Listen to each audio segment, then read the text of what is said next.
ETF index mutual funds నేర్చుకుని stock మార్కెట్లో రాణించాలనుకుంటున్నారా? వెంటనే ఈ నెంబర్కి కాల్ చేయండి.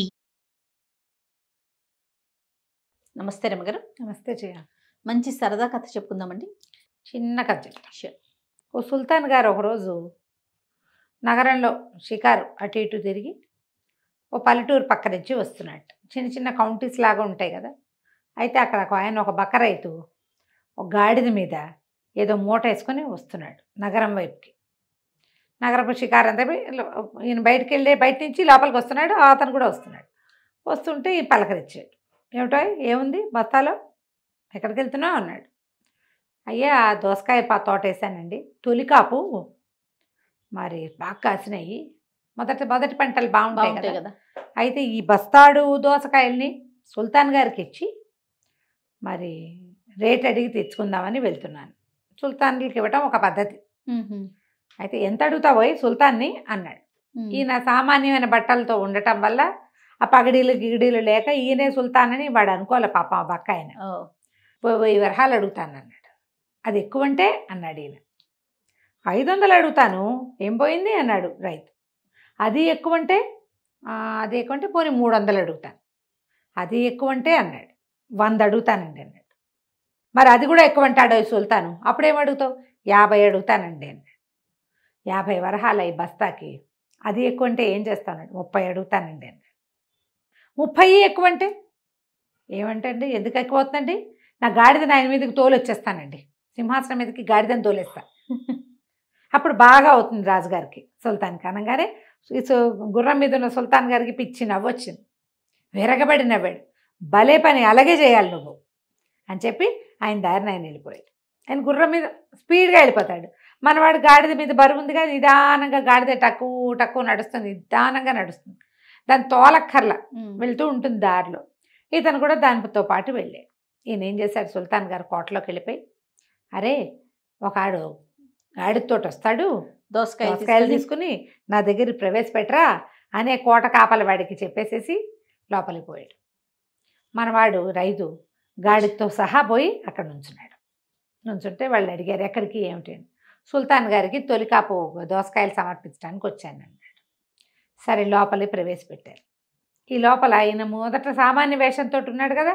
లోపలికి వెళ్ళి కాళ్ళు చేతులు మొహం కడుక్కుని ఆయన తాలూకు మధ్యాహ్న పాఠం చదువుకుని మధ్యాహ్నం నమాజ్ చేసుకోవాలి కదా, చక్కగా అలంకారం చేసుకుని బాగా ఆయన తావీజు అవి పెట్టుకుంటారు, తాజ్ అవి పెట్టుకుంటారు. తావీజు కాదు, తాజ్ అంటే మన కిరీటం అని పెట్టుకుని తక్త మీద కూర్చున్నాడు. కూర్చునేసరికల్లా మనవాడు దోసకాయల బస్తా గాడిదని బయట పెట్టి దోసకాయల బస్తాని లోపల మోసపోయి మూట తీశాడు. మూట తీసి ఎవరో అని అడిగాడు సుల్తాన్. 2 దోసకాయలు చూపించాడు. బాబు మా తొలి పంట సుల్తాన్, మావి ఇవి బాగా కాసినాయి, మీకు ఇచ్చి బేరం అడుగు తీసుకెళ్దామని వచ్చాను అన్నాడు. సరే ఎంత కావాలి అని అడిగాడు సుల్తాన్. 1000 వరహాలు ఇప్పించండి స్వామి అని అడిగాడు వీడు. హుజూర్ 1000 వరహాలు ఇప్పించండి అంటే చాలా ఎక్కువ అన్నాడు ఆయన. సరే పోనీ 500 ఇప్పించండి అన్నాడు రైతు. సుల్తాన్ అన్నాడు చాలా ఎక్కువ, 500 కూడా అంటే పోనీ 300 ఇప్పించండి అన్నాడు రైతు. 300 ఎక్కువేనోయ్ అన్నాడు సుల్తాన్. పోనీ 100 ఇప్పించండి అన్నాడు రైతు. అనేసరికల్లా నవ్వొచ్చేస్తోంది.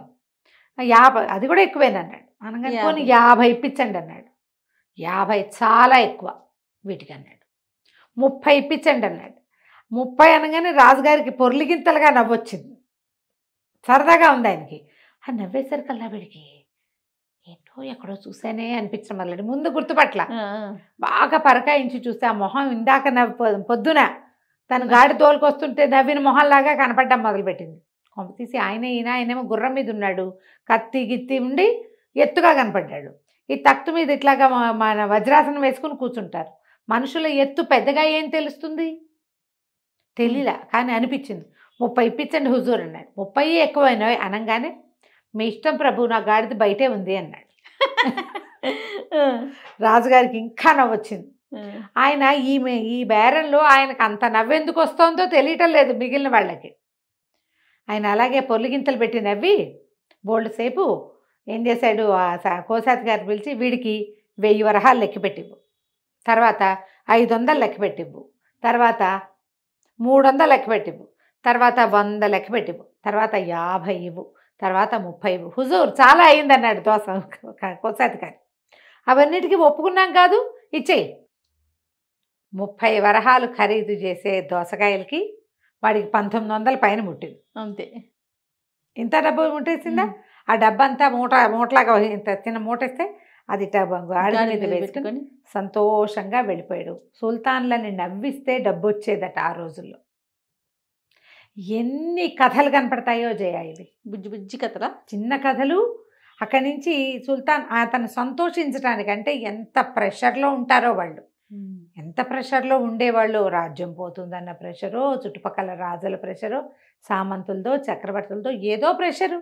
మరి దాన్ని పోగొట్టుకోవాలంటే ఎవరో ఒకళ్ళు ఇలాగా.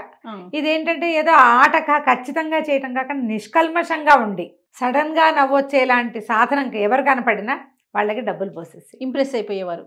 కదా కంచికి మనం ఇంటికి. చాలా కాదు రమ్మగారు, సామాన్య ప్రజలకే, మామూలుగా ఉండే వాళ్ళకే ఎన్నో బాధలు, కష్టాలు, నిరంతరం ఆలోచనలు. మరి రాజు కదా, ఒక రాజ్యానికి రాజు అయితే ఆయనకి ఎన్ని ఉంటాయి, ఎన్ని రకాల సమస్యలు ఉంటాయి. పైగా అన్ని పోర్ట్ఫోలియోలు ఒకడే సంభాళించాలి, చూసుకోవాలి. ఉంటాయి మరి. రైట్ అండి, నమస్తే. నమస్తే.